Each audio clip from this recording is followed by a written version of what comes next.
Gandang araw sa inyo mga ka-PC. Ngayong kahapon may nagpabuild sa atin ng Ryzen 5 5600G. So papakita ko sa inyo kung paano yung naging cable management ko sa kanya. Pero kung bago ka pa lang sa channel ko, hit mo ang subscribe at notification bell para sa mas marami pang computer information. Tara guys, tingnan natin kung paano ko ginawa.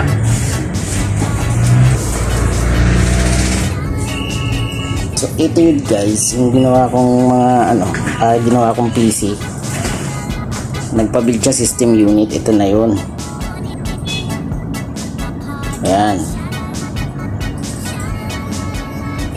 So sa paggawa nyo nito, sa pag-assemble nyo ng ganito, dapat hindi lang hindi lang maganda ang cable management dito. Ayan. As much as possible, mas maganda pa rin itatago nyo lahat ng wiring.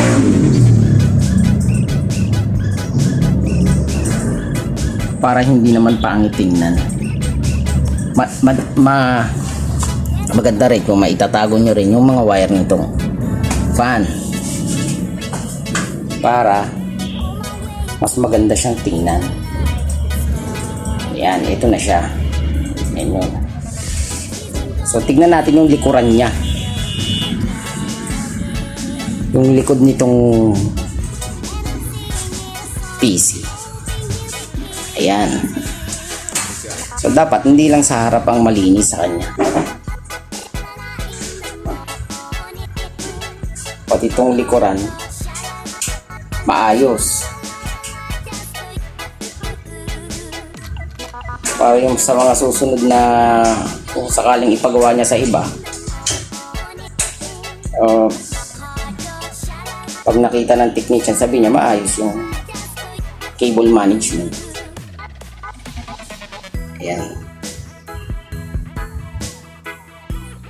Lahat yan naka-cable tie. Ayan. So mas maganda pa rin maayos yung cable management niya para hindi siya gulo-gulo doon. So ayun lang mga ka-PC, ipakita ko sa inyo kung paano mag-cable management, kung paano ayusin yung mga wire sa loob ng PC nyo para hindi naman maduming tingnan at hindi magulo na parang spaghetti.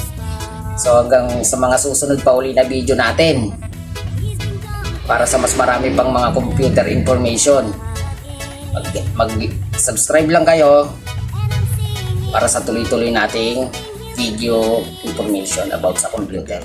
Marami pong salamat. Hanggang sa muli.